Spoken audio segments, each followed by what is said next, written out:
नमस्कार. आपण सेलची माहिती बघत होतो. आज आपण त्यामध्ये बघणार आहोत पुढचा point, nucleus. Nucleus is the most prominent and the largest cellular organelle. सगळ्यात मोठा आणि प्रॉमिनंट असा हा ऑर्गॅनेल असतो. जवळजवळ 10% व्हॉल्यूम हा न्यूक्लियसनं ऑक्युपाय केलेला असतो. सेलमध्ये जवळजवळ 10% व्हॉल्यूम हा एकट्या न्यूक्लियसचा असतो. आता न्यूक्लियस हे सगळ्या सेलमध्ये प्रेझेंट असतात, अपवाद फक्त RBCs, रेड ब्लड सेल्स. आता सेल्स की जे न्यूक्लियस युक्त असतात they are called as eukaryote and those without nucleus are known as prokaryote. आणि nucleus is necessary for cell division. आता खूप अशा सेल असतात त्यामध्ये फक्त एकच न्यूक्लियस असतो, पण अशा पण काही सेल्स असतात लाईक स्केलेटल मसल सेल्स, त्यामध्ये अनेक न्यूक्लियस असतात आणि त्याला म्हटलं जातं मल्टी न्यूक्लिएटेड सेल्स.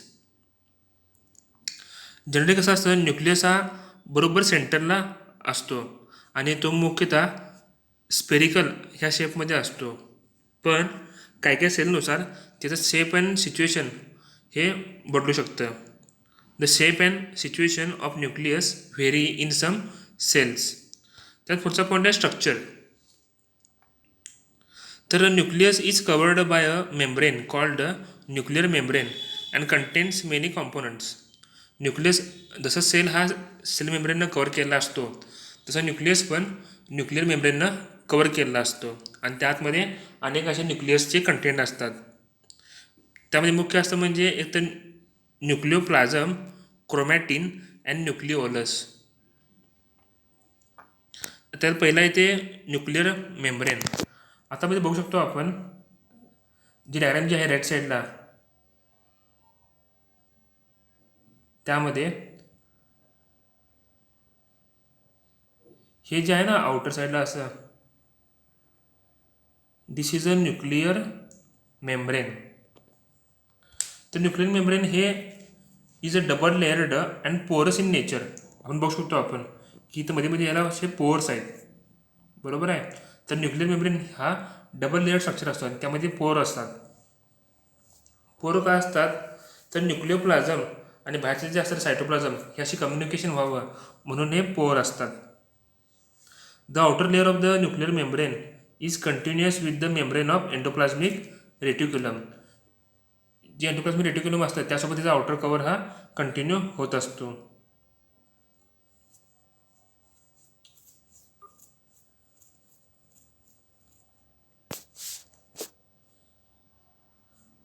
आता हे जे पोर जे असतात हे पण असं ओपन नसतात, तर they are guarded by the protein molecules. याचा साईज असतो 80 ते 100 नॅनोमीटर, 80 to 100 नॅनोमीटर.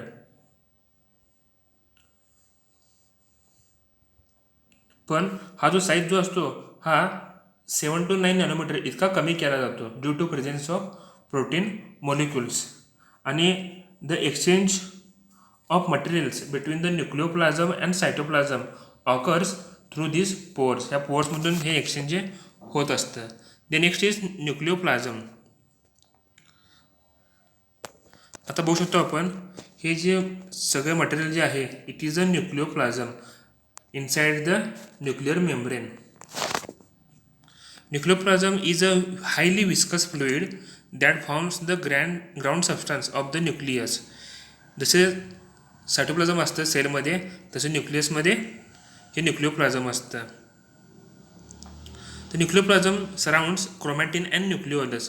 ह्याच्यातमध्ये क्रोमॅटिन आणि न्यूक्लिओलस हे असतात, घटक असतात.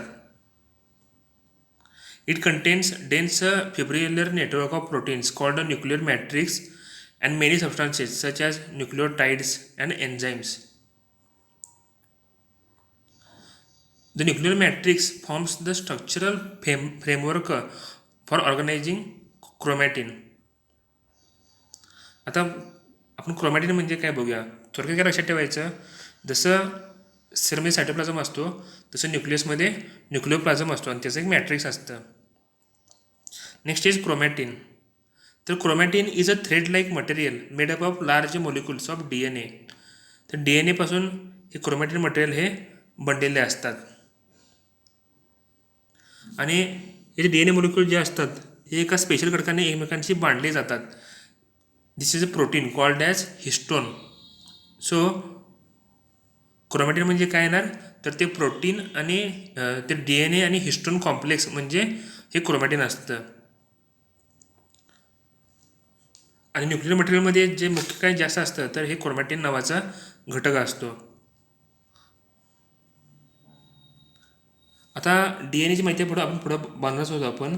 तर DNA is a double helix which straps around central core of 8 histone molecules to form the fundamental packing unit of chromatin called nucleosome. आता न्यूक्लिओसोम हे एकमेकांशी ह्या हिस्टोन मोलिक्युलने टाईटली असे बांधलेले असतात. आता जेव्हा सेल डिव्हिजन होतं तेव्हा हे क्रोमॅटिन मोलिक्यूल कंडेन्स होतात टू फॉर्म क्रोमोसोम. बरोबर आहे. क्रोमोसोमचंच म्हणजे पूर्वावस्था म्हणजे हे क्रोमॅटिन. आता क्रोमोसोम बघूया. तर chromosome is a rod shaped nuclear structure that carries a complete blueprint of all the hereditary characteristics of that species. आपल्याला माहिती असणारच, आपण 12वीमध्ये बघितलं असणारच की क्रोमोसोममध्ये आपली जी जीनची माहिती जी असते ती पूर्णतः त्यामध्ये असते. आता क्रोमोझोम हे सिंगल DNA मॉलिक्युलपासून फॉर्म झालेलं असतं अराउंड द हिस्टोन मॉलिक्युल आणि एका DNAमध्ये अनेक जीन्स असतात. आता नॉर्मली क्रोमोझोम हे आपण मायक्रोस्कोपमधून बघू शकत नाही, पण ड्युरिंग द सेल डिव्हिजन हे आपण मायक्रोस्कोपमधून बघू शकतो. कारण DNA becomes more tightly packed just before cell division. जास्त ते पॅक्ड असे दिसू शकतात, त्यामुळे ते आपल्याला व्हिजिबल असे होतात. आता आपल्या बॉडीमध्ये सगळ्या सेलमध्ये 23 पेअर्स ऑफ क्रोमोसोम असतात. अपवाद फक्त रिप्रोडक्टिव्ह सेल्स. लक्षात ठेवा, आपल्या शरीरामध्ये 23 पेअर्स ऑफ क्रोमोसोम असतात. अपवाद फक्त रिप्रोडक्टिव्ह सेल्स. त्यामध्ये ओनली फक्त 23 सिंगल सेल असतात क्रोमोसोम. त्यामुळे हॅप्लॉइड म्हटलं जातं आणि बाकी सेलला डिप्लॉइड असे म्हटले जाते. त्यात पुढचा पॉईंट आहे न्यूक्लिओलस. आता डायग्राममध्ये हा जो पोर्शन आहे हा दिसतोय, हा दिस इज अ न्यूक्लिओलस. तर nucleolus is a small granular structure of the nucleus. आता एका न्यूक्लियसमध्ये एक किंवा भरपूर असे न्यूक्लिओलस असू शकतात. तर न्यूक्लिओलसमध्ये RNA आणि काही प्रोटीन्स हे असतात. आता the RNA is synthesized by 5 different pairs of chromosomes and stored in the nucleolus. त्यानंतर ते रायबोसोमचे सबयुनिट म्हणून फॉर्म केले जातात. आता एकदा हे सबयुनिट फॉर्म झाले की ते सायटोप्लाझममध्ये पाठवले जातात थ्रू द पोअर्स. आणि एकदा सायटोप्लाझममध्ये गेले की ते रायबोझोम म्हणून फॉर्म होतात. ते आणि जे प्रोटीनसिंथेसिसमध्ये महत्त्वाचं काम करतात. लक्षात ठेवा, न्यूक्लिओलसमध्ये काही RNA आणि काही प्रोटीन मॉलिक्युल हे असतात. बरोबर आहे. आता RNA जे असतं ते 5 प्रकारच्या क्रोमोसोम जोड्यापासून हे तयार केलेले असतात. नंतर ते कंडेन्स्ड होतात आणि त्यांच्या सबयुनिटमध्ये कन्वर्जन होतं. हे सबयुनिट जे असतात हे या पोअर्समधून सायटोप्लाझममध्ये जातं आणि तिथे रायबोसोम म्हणून आपले काम करतात. तर रायबोसोमविषयी आपण डिटेलमध्ये माहिती यापूर्वी बघितलेली आहे. देन आता फंक्शन्स ऑफ न्यूक्लियस. पहिलं म्हणजे control of all the cell activities that include metabolism, protein synthesis, growth and reproduction. ही सगळी कामे ह्याद्वारे होत असतात. देन सिंथेसिस ऑफ RNA हे पण काम करतं. Then formation of subunits of ribosome आता बघितलं आपण. Then sending genetic instruction to the cytoplasm for protein synthesis through messenger RNA. Then control of the cell division through genes हे पण काम करतं. आणि आणखी एक महत्त्वाचं काम म्हणजे storage of the hereditary information in genes and transformation of this information from one generation to the next generation. ही इतकीची अशी महत्त्वाची न्यूक्लियसची आपल्या शरीरामध्ये कामं असतात. त्यानंतर पुढचा पॉईंट आहे डिऑक्सी रायबोन्युक्लिक ॲसिड म्हणजे DNA. हा DNAचा असा मुख्य पार्ट असतो की जो एका जनरेशनपासून पुढच्या जनरेशनमध्ये माहिती हा घेऊन जात असतो.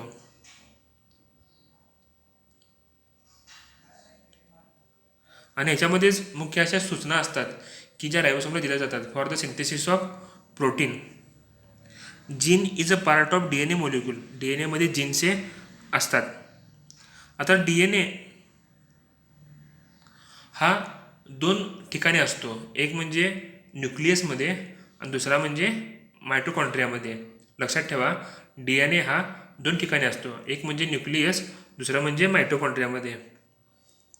त्यापैकी जो न्यूक्लियसमध्ये जो असतो तो रिस्पॉन्सिबल असतो for the formation of RNA.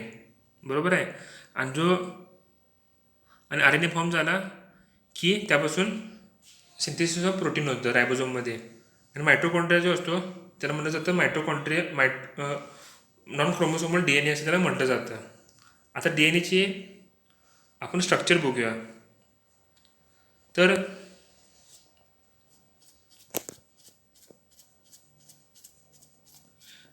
DNA is a double standard complex nucleic acid. ही डायग्राममध्ये बघू शकतो आपण. जी लेफ्ट साईडला आहे तो DNAची रचना बरोबर अशी असते. Is a double standard complex nucleic acid. आपण 2 असे हे बघू शकतो. एक असा फेंट रेड कलरचा आहे असा हा एक स्ट्रँड आहे आणि दुसरा हा फेंटी ब्लू कलरचा हा एक स्ट्रँड आहे. तर अशा 2 स्ट्रँडचे मिळून हा DNA बंडेल असतो. It is formed by deoxyribose phosphoric acid and 4 types of bases. आता प्रत्येक DNA मॉलिक्यूल म्हणजे काय असतं तर it is a 2 polynucleotide chains which are twisted around one another in the form of double helix.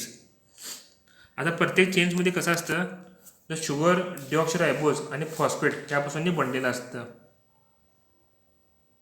आता हे जे sugar आणि फॉस्फेट असतं हा खरं म्हणजे बॅकबोन असतो ह्या DNA मॉलिक्यूलचा. आणि both organic chains are connected with each other by some organic bases. आता हा मधला जो पार्ट असतो it is called as base. आता यामध्ये मुख्यतः 4 हे असतात न्यूक्लियोटाइड असतात. बरोबर आहे. आता असे आपण पार्ट्स बघूया DNAचे. आता बघितलं आपण DNA म्हणजे काय असतो तर न्यूक्लियोटाइडची चेन असते. बरोबर आहे. त्याला एका न्यूक्लियोटाइडमध्ये काय काय असतं तर आता बघू शकतो आपण हा DNA मॉलिक्यूल आहे. जसा सरळ असतो आपल्याला समजण्यासाठी असा हा ह्या फॉर्ममध्ये दाखवलेला आहे आपल्याला. आता हा जो एक आहे इट इज अ 1 न्यूक्लियोटाइड. आता याचे आपण कॉम्पोनंट्स बघूया आपण. एक म्हणजे डिऑक्सिरायबोज म्हणजे शुगर. हा जो आहे यस लिहिलेला तो म्हणजे डिऑक्सिरायबोज और शुगर. दुसरा असतो तो फॉस्फेट. हा पी लिहिलेला आहे तो म्हणजे फॉस्फेट. आणि त्यानंतर हे दिसतं ना ATCG हे म्हणजे राहिलेले ऑर्गॅनिक बेसेस.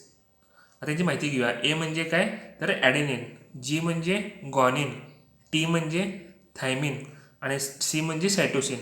आता ॲडेनिन आणि ग्वानिन यांना प्युरिन्स म्हणतात आणि थायमिन आणि सायटोसिन यांना पिरिमिडिन्स म्हणतात. आता ह्या स्ट्रँडची रचना अशी केलेली असते की बरोबर एका बेससोबत बरोबर दुसरा बेस हा येत असतो. त्यांची ठरलेली पेअर असते. त्यामुळे काय होतं ॲडेनिन हा कायम हा थायमिनसोबत असतो, अटॅच असतो. इथं बघू शकतो आपण ॲडेनिन हा कायम थायमिनसोबत अटॅच असतो आणि व्हाईस वर्सा. आणि सायटोसिन हा कायम ग्वानिनबरोबर अटॅच असतो आणि पुन्हा व्हाईस वर्सा.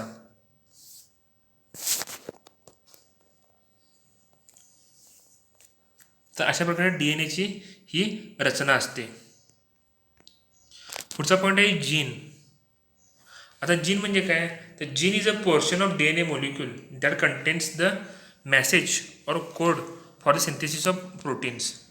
जीन हा म्हणजे हा ठराविक असा पार्ट असतो की त्यामध्ये त्या बरोबर अशी माहिती असते for the synthesis of protein from amino acids. थोडक्यात काय तर प्रोटीन सिंथेसिसविषयी एखादं पुस्तकं समजा, पुस्तकासारखी याची रचना असते. आणि जीन हे बेसिक असा घटक असतो.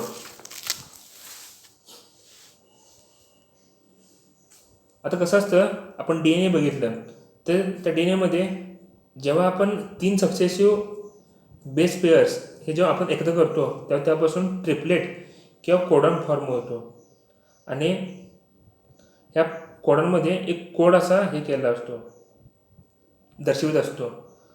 आता जो there are 20 amino acids and there is a separate code for each amino acid. 20 प्रकारचे अमिनो ॲसिड असतात आणि प्रत्येकाला वेगवेगळा असा कोड असतो. उदाहरण समजा जर आपण CCA हा ट्रिपलेट बघितला तर तो ग्लायसिन ह्या प्रोटीन ह्या अमिनो ॲसिडचा आहे आणि GGC हा प्रोलिन ह्या अमिनो ॲसिडचा आहे. म्हणजे कसं होतं, हा ट्रिपलेट जेव्हा रायबोसोमकडे जातो तेव्हा तिथे पर्टिक्युलर असं अमिनो ॲसिड हे प्रोडक्शन केलं जातं. The next is genetic disorders. हे कसे होतात, जेव्हा ह्या जेनेटिक मटेरियलमध्ये काही डिसऑर्डर येतो, काही ॲबनॉर्मॅलिटी येते, तर जेनेटिक डिसऑर्डर हे होत असतात. आता हे एकतर अनुवंशिक असतात किंवा due to defect in genes त्यामुळे सुद्धा होऊ शकतात.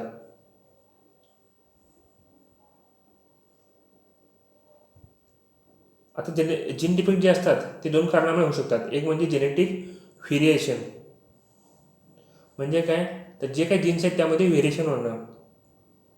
आणि दुसरं म्हणजे जेनेटिक म्युटेशन, म्हणजे काय तर genetic mutation refers to an alteration or change in nature, form or quality. म्हणजे जे काय जीनचे असतात त्यांचे फॉर्म एकदम त्याचं स्वरूप बदलणं. थोडक्यात काही म्युटेशन म्हणजे काय, तो जो काही सिक्वेन्स असतो जीन्सचा त्यामध्ये बदल होणं. त्यामुळे काय होतं, नवीन प्रकारचेच तो सिक्वेन्स बदलतो आणि नवीन प्रकारचेच त्यामध्ये कॅरेक्टरिस्टिक्स असतात. आता याचे मुख्यतः 4 हे होतात डिसऑर्डर असतात त्या जीन म्युटेशनमुळे. एक म्हणजे सिंगल जीन डिसऑर्डर, त्यातला पहिला. तर single gene disorders or Mendelian or monogenic disorders occur because of the variation or mutation in one single gene. जेव्हा एका सिंगल जीनमध्ये व्हेरिएशन होतं तेव्हा त्यापासून हा सिंगल जीन डिसऑर्डर हा फॉर्म होतो. उदाहरणार्थ सिकल सेल ॲनिमिया असे उदाहरण ह्यामध्ये होऊ शकतात. Then next is multifactorial genetic disorders. म्हणजे काय, these are caused by the combination of environmental factors and mutation in multiple genes. म्हणजे काय, पर्यावरण घटकामुळे आणि म्युटेशन जीन्समुळे हे होतं. उदाहरण coronary heart disease, Alzheimer disease, arthritis, diabetes यासारख्या घटना यामध्ये घडतात. Next is chromosomal disorders.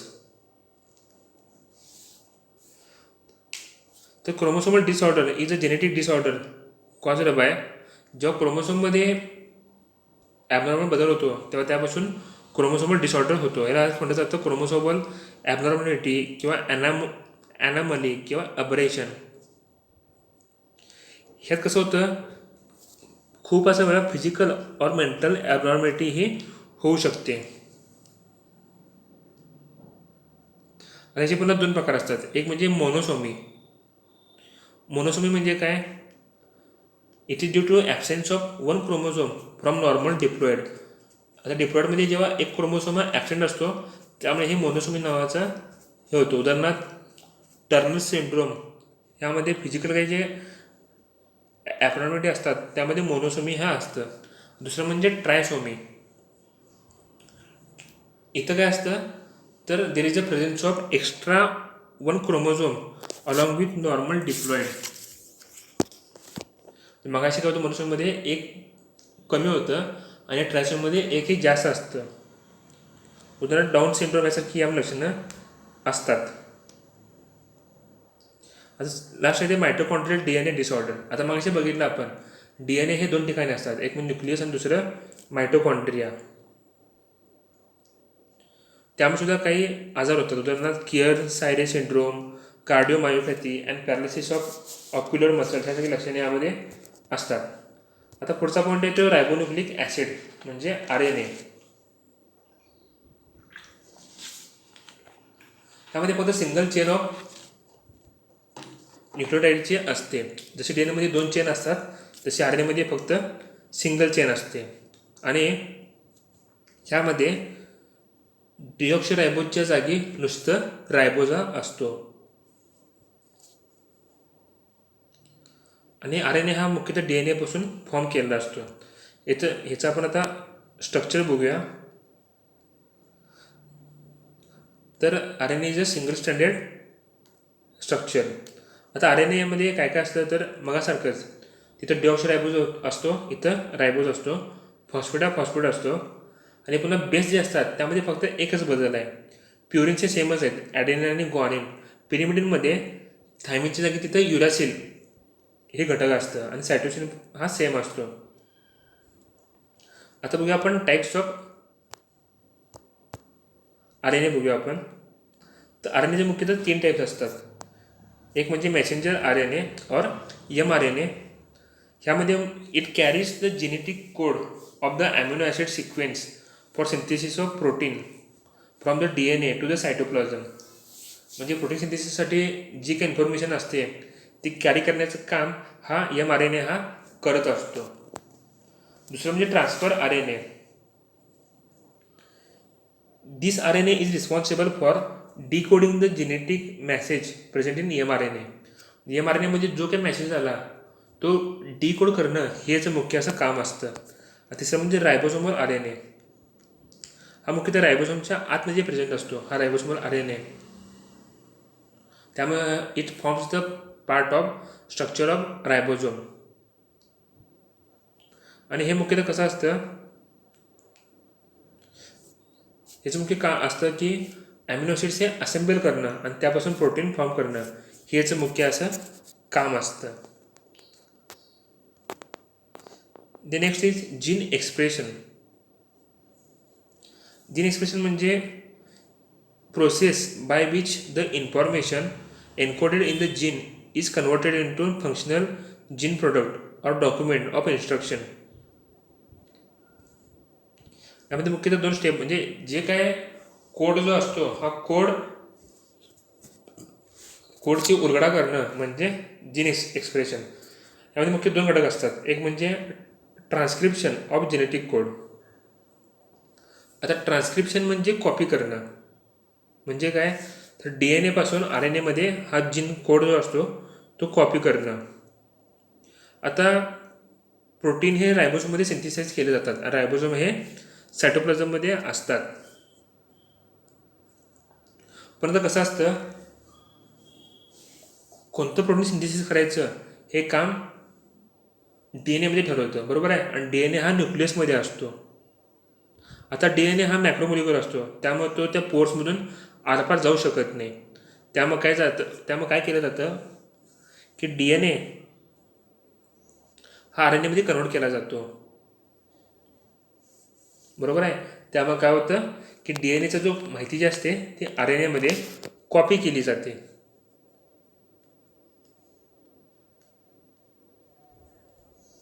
एकदा हे कॉपी केलं की हा mRNA हा सायटोप्लाझममध्ये जातो आणि रायबोसोमला जाऊन भेटतो.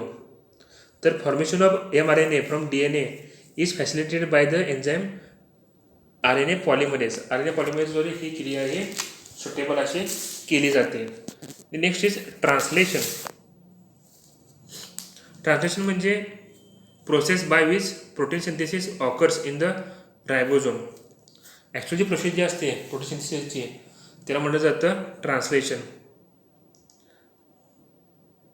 आता मगाशी बघितलं आपण mRNA जो असतो हा न्यूक्लियसमधून रायबोसोमकडे जातो. त्यामध्ये जो कोड असतो त्यानुसार हे प्रोटीन सिंथेसिस केलं जातं. आता कसं केलं जातं, जो काही मेसेज असतो mRNA मधला तो रायबोसोममध्ये रीड केला जातो. आणि यामध्ये मुख्यतः 2 RNA मॉलिक्युल इन्व्हॉल्व असतात. एक म्हणजे tRNA आणि rRNA. आता जेव्हा mRNA हा जेव्हा सायटोप्लाझममध्ये जातो तेव्हा त्याला अनेक रायबोझोम अटॅच होतात आणि त्यामध्ये जो कोड जो असतो हा tRNA करून तिथे त्याचा शोध घेतला जातो. आणि कसं केलं जातं, त्या tRNAवर त्याचा अँटीकोडॉन, आता समजा बरोबर त्याच्या जो उलटा पेअरचा जो बेस असतो तो तिथे कॉपी केला जातो. कळते ना सगळ्यांना?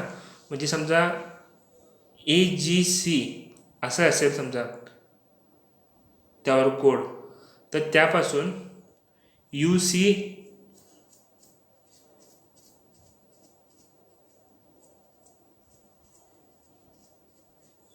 आपण काय होतं त्यावर कोड काय होता पहिला ACG होता कोड, बरोबर आहे.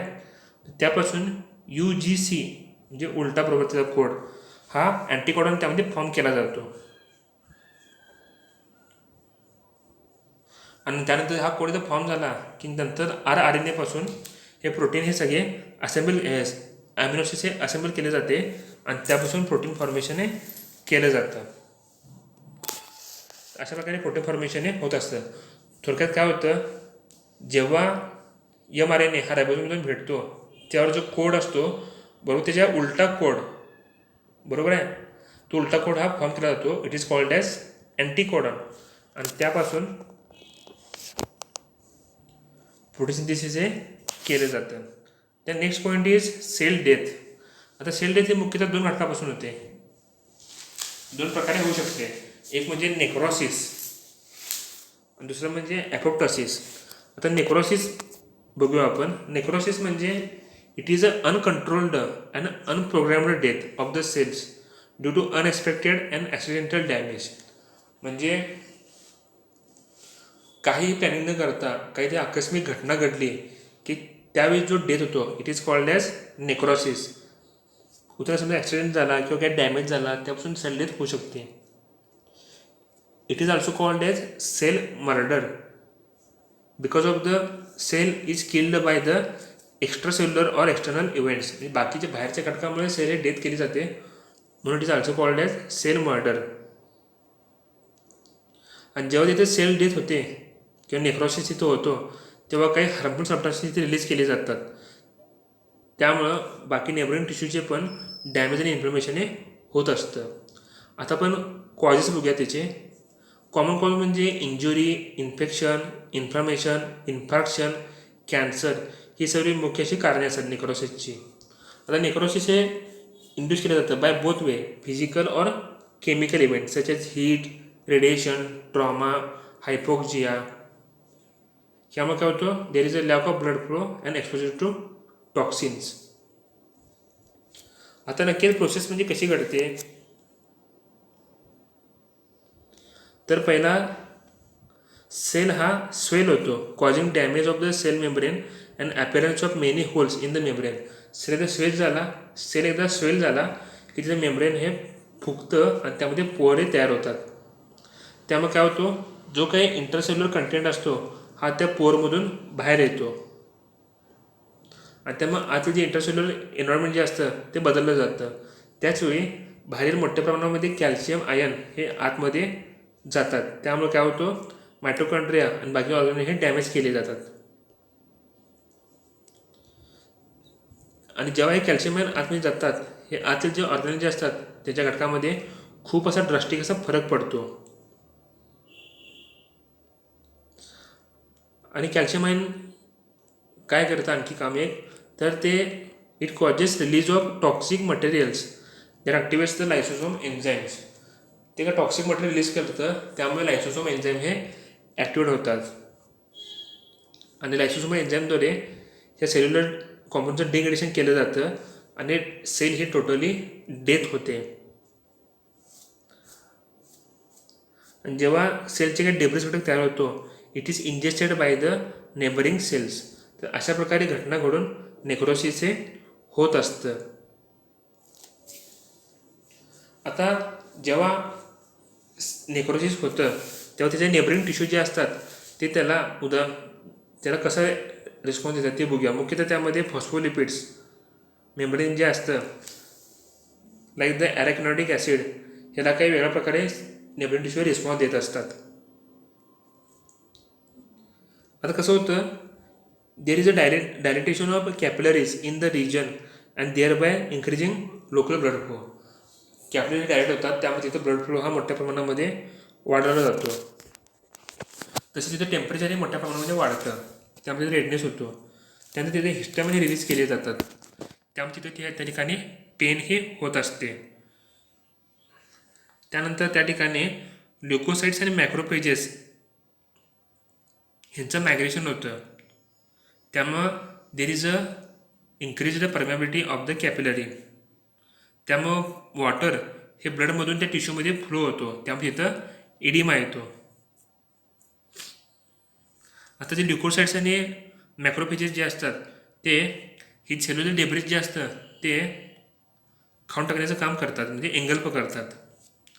आणि त्याचवेळी इम्युन सिस्टीम ॲक्टिव्ह झाल्यामुळं हे सगळे जे फॉरेन मटेरियल जे असतं ते रिमूव्ह केलं जातं आणि तिथे पस फॉर्मेशन होतं बाय ल्युकोसाइट्स. आणि त्यानंतर ती टिश्यू हील केली जाते आणि ओंड हे बरी केली जाते. अशा प्रकारे नेबरिंग सेल्सद्वारे असा रिस्पॉन्स हा मिळत असतो. तर ओंड हिलिंग करण्याचं काम हे मुख्यतः बाकीचे नेबरिंग टिश्यू हे करत असतात. The next is apoptosis. तर ॲपोप्टोसिस म्हणजे natural or programmed death of the cell under genetic control. मग अशी नेक्रोसिस म्हणजे काय बघितलं आपण, तर अनएक्सपेक्टेड अनकंट्रोल्ड डेथ, आणि हे म्हणजे कंट्रोल्ड आणि प्रोग्राम्ड डेथ. जशी समजा पानगळती होते त्याप्रमाणे ही सेल डेथ ही केली जाते. It is also called as cell suicide. हे आता ही जे ॲपोप्टोसिस जे आहे it is a normal phenomenon and it is essential for the normal functioning of the body. आणि सगळ्यात महत्त्वाचं म्हणजे जसं नेक्रोसिसमध्ये इन्फ्लमेशन रिॲक्शन होते त्याप्रमाणे इथे इन्फ्लमेशन रिॲक्शन हे होत नाही. आता याचं मुख्य काम काय असतं की जेव्हा एखाद्या सेलचं आयुष्यमान संपतं तेव्हा त्याचं ॲपोप्टोसिस हे केलं जातं. बाकीचे आपण फायदे बघूया आपण. त्याच्यामुळे सेल्युलर होमिओस्टॅसिस हे मेंटेन केलं जातं. दररोज जवळजवळ 10 मिलियन म्हणजे 10 मिलियन म्हणजे दररोज 1 कोटी सेल्स ह्या मायटोसिसनं प्रोड्यूस होत असतात आणि तितक्याच सेल ह्या ॲपोप्टोसिसनं डेथ पण होत असते. त्यामुळे आपल्या सेल्युलर होमिओस्टॅसिस हे मेंटेन ठेवलं जातं. त्यानंतर काही सेल्स असे असतात की ज्या व्हायरसमुळे किंवा टॉक्सिनमुळे डेड होतात आणि they are beyond the limit of repair. ते आपण रिमूव्ह करण्याचं काम ह्या ॲपोप्टोसिसद्वारे होत असतं.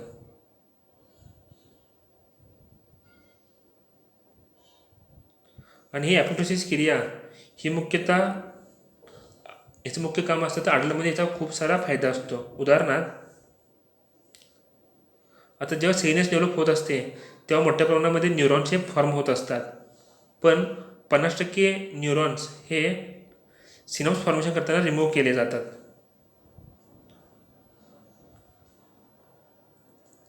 तसेच ॲपोप्टोसिसमुळे काय होतं, there is a removal of tissues of webs between the fingers and toes during the development stage of foetus. हे पण याचं मुख्य असं काम असतं.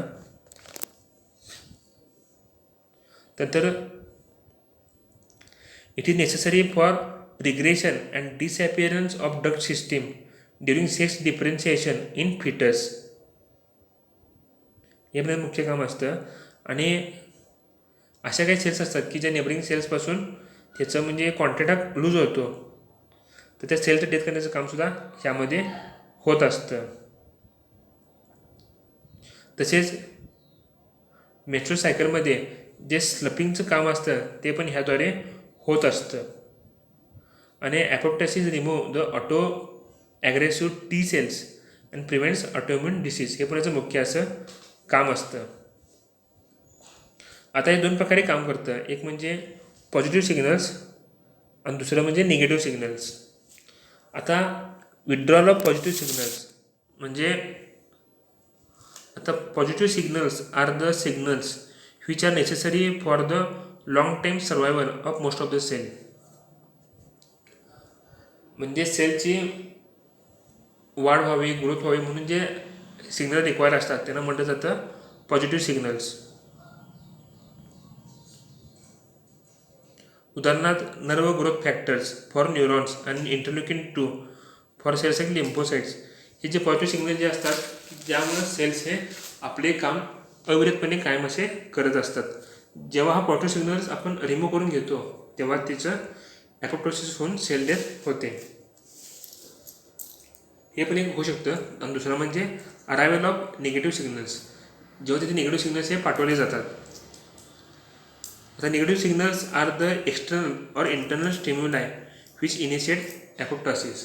म्हणजे असे इंटरनल किंवा एक्सटर्नल स्टिम्युलाय ज्यामुळे ॲपोप्टोसिस क्रिया चालू होते त्यांना निगेटिव्ह सिग्नल्स हे म्हटले जाते. तर आपण हे वेगवेगळ्या प्रकारे इंड्यूस करू शकतो. पहिलं म्हणजे नॉर्मल डेव्हलपमेंटल प्रोसिजर किंवा सेल्युलर स्ट्रेस किंवा increase in the concentration of intercellular oxygens किंवा व्हायरल इन्फेक्शन किंवा डॅमेज ऑफ DNA किंवा exposure to agents like chemotherapeutic drugs, X-rays, UV rays ह्याद्वारे हे निगेटिव्ह सिग्नल्स हे आपण तिथं देऊ शकतो. तर अशा प्रकारे हे विड्रॉल ऑफ पॉझिटिव्ह सिग्नल्स किंवा अरायवल ऑफ निगेटिव्ह सिग्नल्स ह्या दोन प्रकारे हे ॲपोप्टोसिसची क्रिया ही आपण इंड्यूस करू शकतो किंवा इंड्यूस होत असते. The next is role of mitochondria in apoptosis. आता जेव्हा हे स्टिम्युलाय जेव्हा येतात तेव्हा त्यापासून there is a activation of proteases called caspases. Caspases नावाचा घटक एक ॲक्टिवेट केला जातो. आता नॉर्मली कसं असतं हे जे कॅस्पाजेस जे असतं हे ॲपोप्टोसिस इनिबिटर फॅक्टर या प्रोटीनद्वारे कायम ते सप्रेस केलेलं असतं. पण जेव्हा एखादी सेल्स हे ॲपोप्टोटिक सिम्युलस हे रिसिव्ह करतात तेव्हा मायटोकॉन्ड्रियामध्ये 2 प्रोटीन मटेरियल रिलीज केले जातात. पहिलं म्हणजे सायटोक्रोम C आणि दुसरं म्हणजे second mitochondria derived activator of caspases or SMAC. जेव्हा हे 2 घटक रिलीज केले जातात तेव्हा सायमल्टेनियसली ॲपोप्टोसिस इनिबिटिंग फॅक्टर हा जो घटक असतो तो बंद केला जातो किंवा त्याची ॲक्शन ही इनिबिट केली जाते. त्यामुळे काय होतं तर ॲपोप्टोसिस क्रिया ही मायटोकॉन्ड्रियामध्ये सुद्धा चालू होते. आता बघूया आपण ॲपोप्टोसिस क्रिया ही होते कशी. तर हे जे कॅस्पाजेस जे असतात it digest the proteins of cytoskeleton and the cell shrinks and becomes round. Cytoskeleton जे असतं त्याचं डायजेशन करतात त्यामुळे सेल ही आकसते. आता सेल आकसली त्याचा नेबरिंग सेल्ससोबत जो कॉन्टॅक्ट जो असतो तो लूज पडतो. त्याबरोबर आता जे क्रोमॅटिन नावाचं मटेरियल जे असतं न्यूक्लियसमधलं ते पण डिग्रेड होतं आणि त्याचं कंडेन्सेशन होतं. त्यानंतर आतले जे DNA मोलिक्युल जे असतात ते लहान लहान तुकड्यामध्ये फोडले जातात. त्यानंतर जो न्यूक्लियस जो असतो हा ब्रेक केला जातो आणि त्याच्या अनेक असे घटक तयार होतात कॉल्ड ॲज क्रोमॅटिन बॉडीज. ते झालं की पुन्हा सेल मेम्ब्रेन हे पण ब्रेक केलं जातं आणि त्याला बबल्ड ॲपियरन्स असा येतो. त्यानंतर सेल हे अनेक तुकड्यामध्ये त्याचं तुकडे होतात. These fragments are called as vesicles or apoptotic bodies.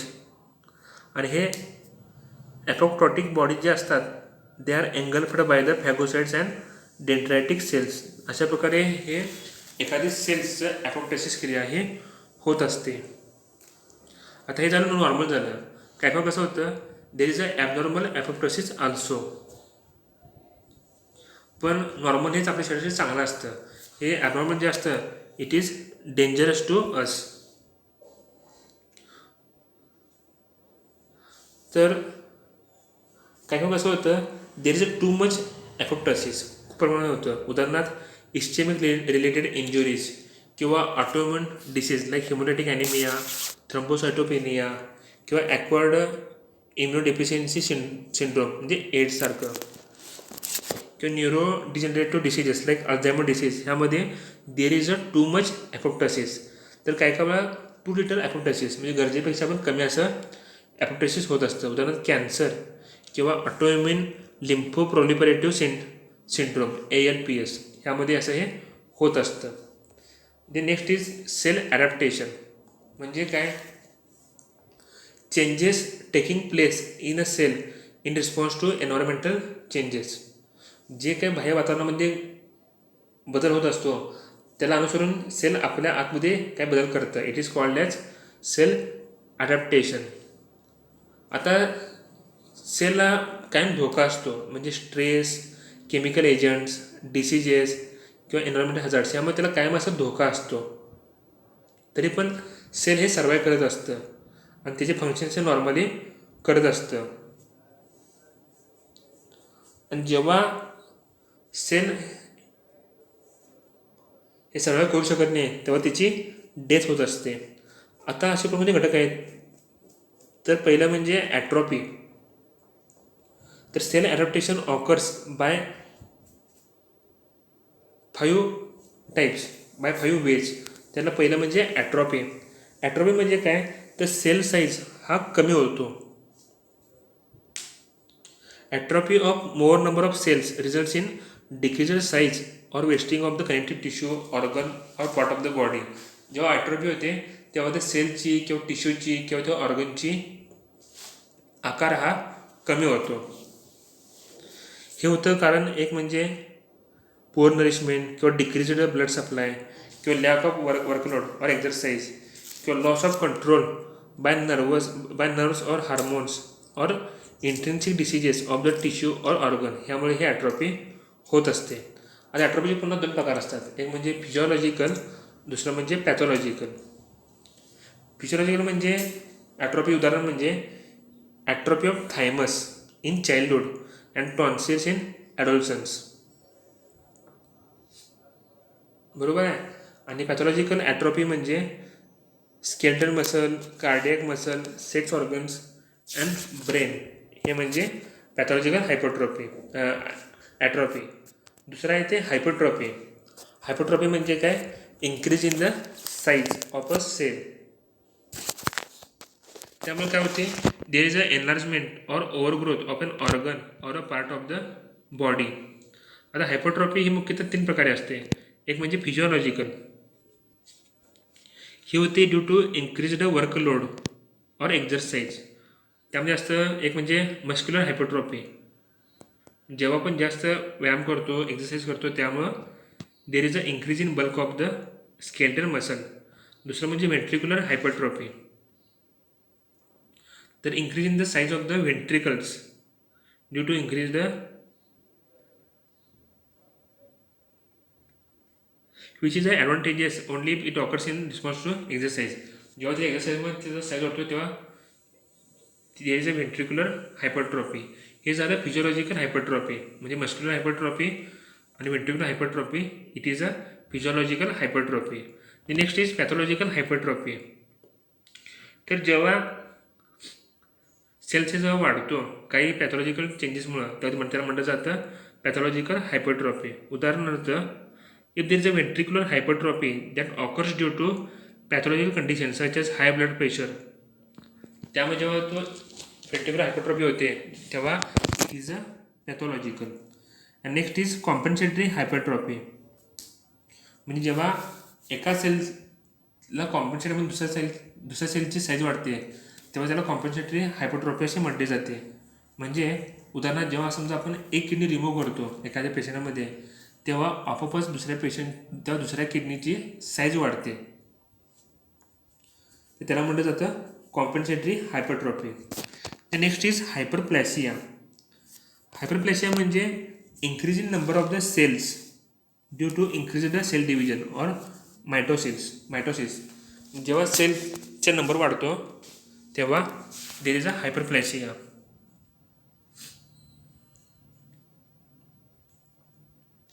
त्यामुळे काय होतं तर ऑर्गनचा साईज हा वाढतो. तर hyperplasia involves constant cell division of the normal cells only. यामध्ये फक्त नॉर्मल सेलचं डिव्हिजन हे अपेक्षित असतं. याचे पुन्हा 3 प्रकार असतात. एक म्हणजे फिजिओलॉजिकल हायपरप्लॅसिया, म्हणजे काय, it is the momentary adaptive response to routine physiological changes in the body during the menstrual cycle. There is a endometrial cells in uterus increase in number, हे असतं ते फिजिओलॉजिकल हायपरप्लॅसिया. दुसरं म्हणजे compensatory hyperplasia. It is the increase in the number of cells in order to replace the damaged cells of an organ or the cells removed from the organ. एखादा समजा organ जर damage झाला असला त्याला compensation म्हणून जेव्हा normal सेलची वाढ होते तेव्हा इट इज कॉल्ड ॲज कॉम्पेन्सेटरी हायपरप्लॅसिया. उदाहरणार्थ जेव्हा समजा आपण लिव्हरचा एखादा पार्ट रिमूव्ह करतो किंवा लिव्हरचा एखादा पार्ट डॅमेज होतो तेव्हा बाकीच्या लिव्हर जो असतो त्यामध्ये सेल्सची संख्या ही आपोआप वाढते. The next is pathological हायपरप्लेसिया.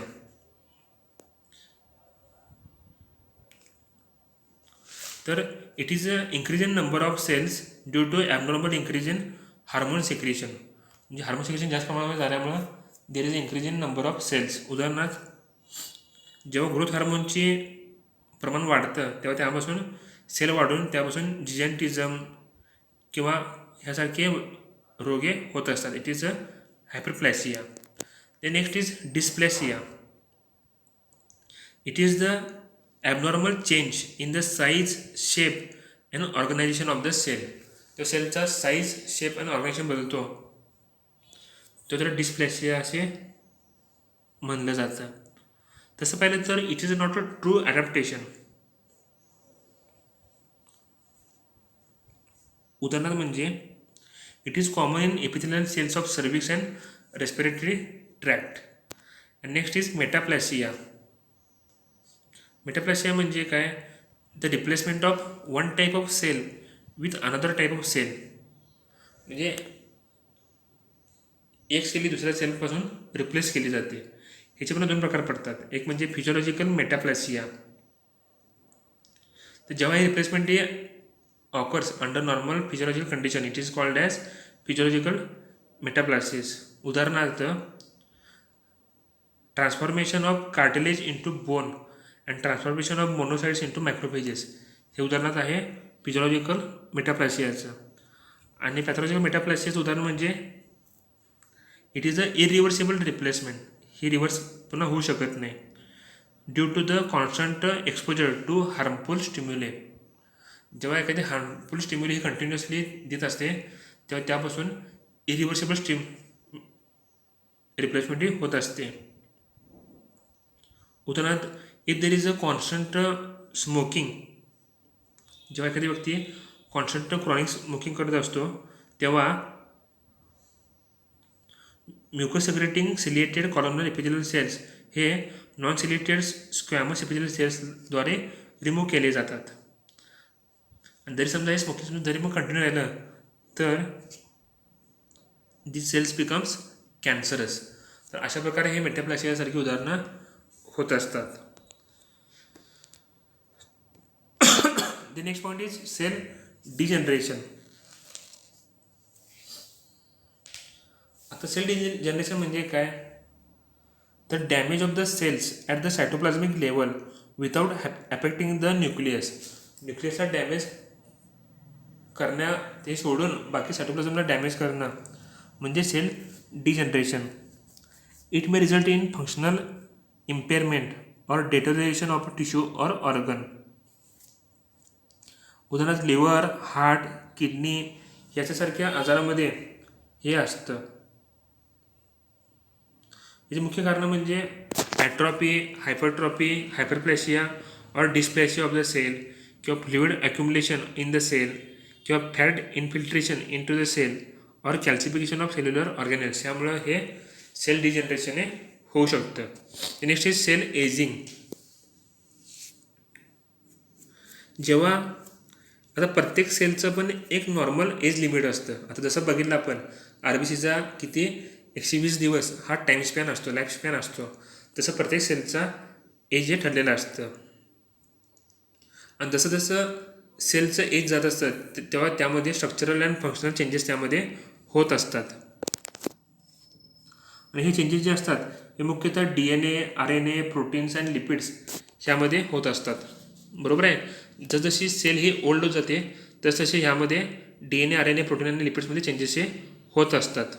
त्यामुळे काय होतं तर tissue, organs and that part of the body it's deteriorates, म्हणजे तिचं आकुंचन होतं. नंतर काय होतं, जी काही हेल्थ ऑफ द बॉडी असते ती कमी कमी होत जाते आणि शेवटी त्या मनुष्याचा डेथ होतो. अशा प्रकारे हे नॉर्मल सेल एजिंगची प्रक्रिया ही होत असते. त्यामुळे काय होतं तर cell aging determines the health and lifespan of the body. त्यामुळे सेल एजिंगवरूनच आपल्याला त्या व्यक्तीचं लाईफस्पॅन हे आपल्याला कळतं. देन पुढचा पॉईंट आहे stem cells. Stem cells are the primary cells capable of reforming themselves through mitotic division and differentiating into specialized cells. म्हणजे स्टेम सेल्स आपल्या शरीरामध्ये ह्या अशा एकमेव सेल्स असतात की ज्या मायटोटिक डिव्हिजनद्वारे नॉर्मल सेल्समध्ये कन्व्हर्जन आपल्याला स्वतःचं करू शकतात. त्यामुळं ते आपल्या बॉडीचे रिपेअरमेंट हे करत असतात आणि हे सगळ्या सेलमध्ये यांचं अस्तित्व असतं. आता याचे दोन प्रकार असतात. एक म्हणजे embryonic stem cells derived from embryo आणि दुसरं म्हणजे adult stem cells derived from adults. त्याला पहिला येते embryonic stem cells. It is derived from the inner cell mass of the blastocytes which is early stage of the embryo. आता embryo जो form होतो त्यानंतर 4 ते 5 दिवसानंतर ब्लास्टोसिस्ट ही स्टेज येते आणि त्यामध्ये 30 ते 50 सेल्स असतात. आता ह्यामध्ये मुख्यतः 2 क्वालिटी असतात. एक म्हणजे सेल्फ रिन्युअल कॅपॅसिटी, स्वतःच हे सेल्फ रिन्युएशन करू शकतात, आणि दुसरं म्हणजे प्लुरिपोटंट नेचर, म्हणजे ह्या सेल्सपासून बाकी सगळ्या प्रकारचे सेल्स हे तयार होऊ शकतात. उदाहरणार्थ एक्टोडर्मल, इंडोडर्मल आणि मेसोडर्मल ओरिजिन हे जे असतं सेलचे प्रकार, त्या सगळ्या प्रकारचे सेल्स ह्या सेलमधून तयार होत असतात. त्यामुळे काय होतं, जेव्हा एखाद्या पेशंटच्या शरीरातील एखादा अवयव किंवा एखादा पार्ट हा बिनकामाचा होतो, म्हणजे त्याचं फंक्शन त्याचं काम हे कमी होतं किंवा बंद होतं, तेव्हा ते आपण पूर्णपणे हील करू शकतो by the embryonic stem cells. पण आता असं केलं जातं की हे जे स्टेम सेल्स असतात ते कल्चर केले जातात आणि त्यावर खूप सारं रिसर्च हे पण चालू आहे. आणि असं पण चालू आहे जसं डायबिटीसमध्ये व्याधी होतो तेव्हा त्यांचा प्रयत्न चालू आहे की जे काय अफेक्टेड सेल्स आहेत they should be removed by the normal cells by this using this embryonic stem cells. पण यामध्ये इथिकल इश्यू होतो, कारण जेव्हा आपण एम्ब्रियोनिक स्टेम सेल्स कल्चर करतो तेव्हा आपण तो मूळचा जो एम्ब्रियो असतो त्याची आपण डेथ करत असतो, तो आपण डिस्ट्रॉय करतो आणि हे इथिक्सच्या विरुद्ध आहे. तर दुसरा आहे म्हणजे अडल्ट स्टेम सेल. नाही असं आणखी प्रकार आहे यामध्ये stem cells from umbilical cord blood. जो अम्बिलिकल कॉर्ड असतो त्यामध्ये पण काही स्टेम सेल्स हे प्रेझेंट असतात आणि हे आपण मोठ्या प्रमाणात वापरू शकतो आणि हे चांगलं पण आहे, कारण त्यामध्ये आपण एम्ब्रियोला कोणताही आपण हानी पोचवत नाही. त्यामुळे ह्यामध्ये कोणताही इथिकल इश्यू असा येत नाही.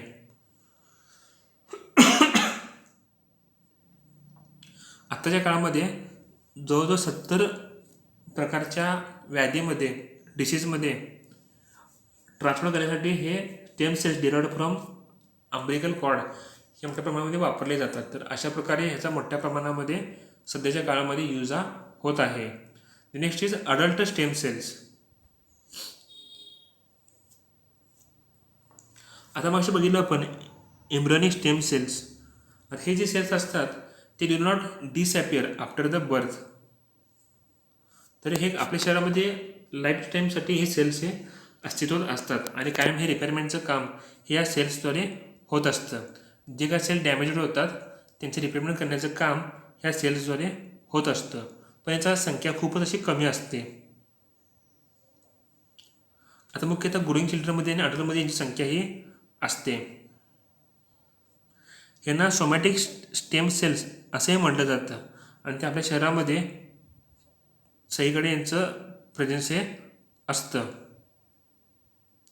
These cells are capable of dividing and reforming the dying cells and regenerating the damaged tissues.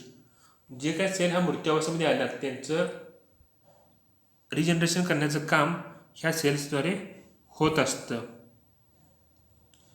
त्यामुळे हे सेल्ससुद्धा आता सध्या प्रमाणामध्ये रिसर्चसाठी वापरले जात आहेत. आता अडल्ट स्टेम सेल जे असतात they are collected from the bone मॅरोमधून ह्यांचं कलेक्शन हे केलं जातं. तर 2 प्रकारचे स्टेम सेल्स हे आपल्या बोन मॅरोमध्ये असतात. पहिलं म्हणजे हिमोपोएटिक स्टेम सेल्स की ज्यापासून ब्लड सेल्स हे तयार होत असतात. दुसरं म्हणजे bone marrow stromal cells which can differentiate into cardiac and skeletal muscle cells. दुसरं म्हणजे बोन मॅरो स्ट्रॉमल सेल्स की ज्यापासून कार्डियक मसल आणि स्केलेटल मसल हे फॉर्म केले जातात. ही झाली माहिती स्टेम सेलची. आता बघूया त्याची आपण ॲडव्हान्टेजेस.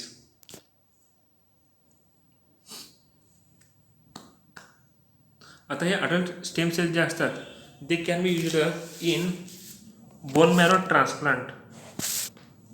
जेव्हा ल्युकेमिया किंवा अदर काही ब्लड डिसऑर्डर जे असतात तर त्यामध्ये हे स्टेम सेल्स आपण वापरू शकतो. तसंच nerve cells, liver cells, skeletal muscle cells आणि कार्डियक मसल सेल्स हे जेव्हा डिसफंक्शन होतात तेव्हा त्याचं रिपेअर करण्यासाठी आणि डॅमेज हे भरून काढण्यासाठी सुद्धा ह्याचं स्टेम सेल्स आपण वापरू शकतो आपण. तसेच हे स्टेम आता असं कळालं की हे स्टेम सेल्स जे असतात हे ब्लड वेसलमध्ये, स्केलेटल मसलमध्ये, लिव्हर, स्किन आणि ब्रेनमध्येसुद्धा हे उपस्थित असतात. आणि हे स्टेम सेल जे असतात they are capable of differentiating into multiple cell types. वेगवेगळ्या प्रकारच्या सेल टाईपमध्ये हे डिफरन्शिएट होऊ शकतात.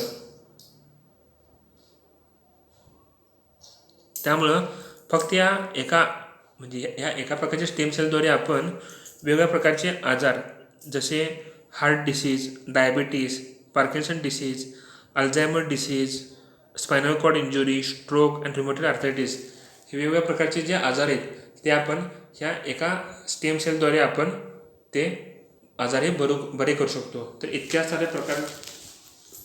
सारा हा स्टेम सेल्स हे आपल्याला फायदेशीर असे असतात. तर अशा प्रकारे आपण सेलची कंप्लीट अशी आपण माहिती घेतली. थँक्यू.